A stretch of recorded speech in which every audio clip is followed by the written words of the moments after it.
नमस्कार, steno connected या आपल्या यूट्यूब चॅनलवरती आपणा सर्वांचं खूप खूप स्वागत आहे. आज आपण संपादकीय लेख 80 वर्ड्स पर मिनिट घेणार आहोत. तयार ना? स्टार्ट. परिचय. महाराष्ट्राचे आराध्य दैवत असलेल्या छत्रपती शिवाजी महाराजांनी 18 गड जातींना सोबत घेऊन समन्यायी हिंदवी स्वराज्याचा पाया रचला. त्यांची 394वी जयंती आपण सर्वांनी नुकतीच उत्साहात साजरी केली. त्यानिमित्त राज्याच्या प्रेरणादायी इतिहासाची साक्ष सांगणारा भव्य हिंदवी स्वराज्य महोत्सव 2024 पुणे जिल्ह्यातील जुन्नरमध्ये संपन्न झाला.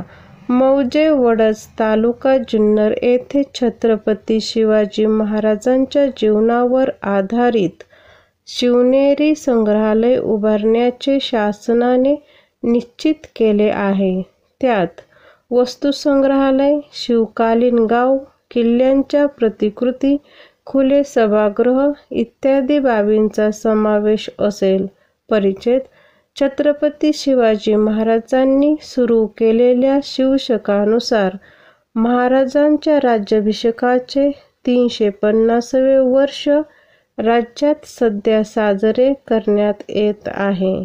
त्या अनुषंगाने शिवरायांच्या अलौकिक व प्रेरणादायी कार्याचा प्रसार संपूर्ण राज्यात विविध कार्यक्रमाद्वारे करण्यात येत आहे.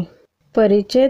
जगातल्या अनेक देशांनी महाराजांच्या सुशासन प्रणालीचे अनुकरण केले आहे. छत्रपती शिवाजी महाराजांच्या शौर्याचे साक्षीदार असलेल्या महाराष्ट्रातील 11 गडकिल्ल्यांना जागतिक वारसा स्थळाचा दर्जा देण्याचा प्रस्ताव केंद्र शासनाने युनेस्कोला पाठवला आहे. परिचय. केंद्र शासनाने राज्याला दिलेल्या सातत्यपूर्ण व भक्कम पाठबळासाठी भारताचे लोकप्रिय प्रधानमंत्री श्री नरेंद्र मोदी यांचे मी सुरुवातीलाच मनपूर्वक आभार मानतो. राज्याला या आर्थिक वर्षात वस्तू व सेवा कराची 8,618 कोटी रुपयांची नुकसान भरपाई मिळाली. भांडवली गुंतवणुकीकरिता विशेष सहाय्य योजनेअंतर्गत 7,057 कोटी 73 लाख रुपयांचे 50 वर्ष मुदतीचे बिनव्याजी कर्ज मंजूर झाले. राज्यात 6 वंदे भारत एक्सप्रेस रेल्वे सेवा सुरू झाल्या. केंद्र शासनाच्या सन 2024-25 च्या अंतरिम अर्थसंकल्पात राज्यातील रेल्वे प्रकल्पासाठी 15,554 कोटी रुपयांची भरीव तरतूद करण्यात आली. परिचय. प्रधानमंत्री श्री मोदी यांनी युवक, महिला, गरीब आणि अन्नदाता या 4 प्रमुख घटकांसाठी विविध कल्याणकारी योजना जाहीर केल्या आहेत. राज्यातील नागरिकांचे राहणीमान उंचावण्यासाठी दर्जेदार सुविधा उपलब्ध करून देण्यासाठी शासन कटिबद्ध आहे. परिचय. शाश्वत, पर्यावरणपूरक व सर्वसमावेशक विकास साधण्याचे राज्याचे धोरण आहे.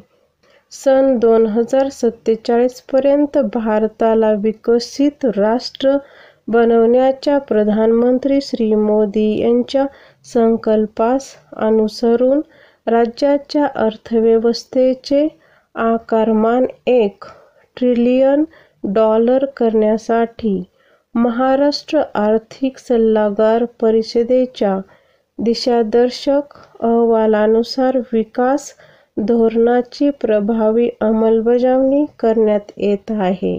$1 ट्रिलियन अर्थव्यवस्थेसाठी राज्यातील भांडवली गुंतवणूक मोठ्या प्रमाणात वाढवण्यात येत आहे. पायाभूत सुविधांवर 1 रुपया खर्च केला तर स्थूल राज्य उत्पादनामध्ये 2.5 ते 3.5 रुपयाची वाढ होते. राज्य शासनाने सार्वजनिक उपक्रम जसे महाराष्ट्र औद्योगिक विकास महामंडळ, महाराष्ट्र राज्य पायाभूत सुविधा विकास महामंडळ, शहर आणि औद्योगिक विकास महामंडळ, महाराष्ट्र राज्य रस्ते विकास महामंडळ, महारेल याशिवाय मुंबई, पुणे आणि नागपूर महानगर प्रदेश विकास प्राधिकरणे, मेट्रोसाठी उभारलेल्या विविध विशेष हेतू कंपन्या, बृहन्मुंबई आणि अन्य महानगरपालिकांच्या माध्यमातून पायाभूत सुविधांचे अनेकविध प्रकल्प हाती घेऊन ते कालबद्धरित्या पूर्ण करण्यात येत आहे.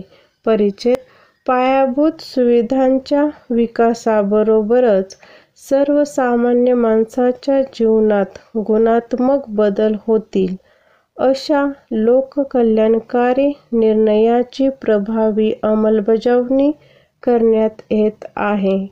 राज्याने सामाजिक, आर्थिक आणि औद्योगिक क्षेत्रामध्ये मोठ्या प्रमाणात प्रगती साधली आहे.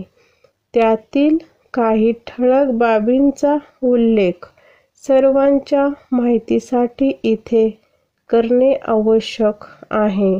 स्टॉप.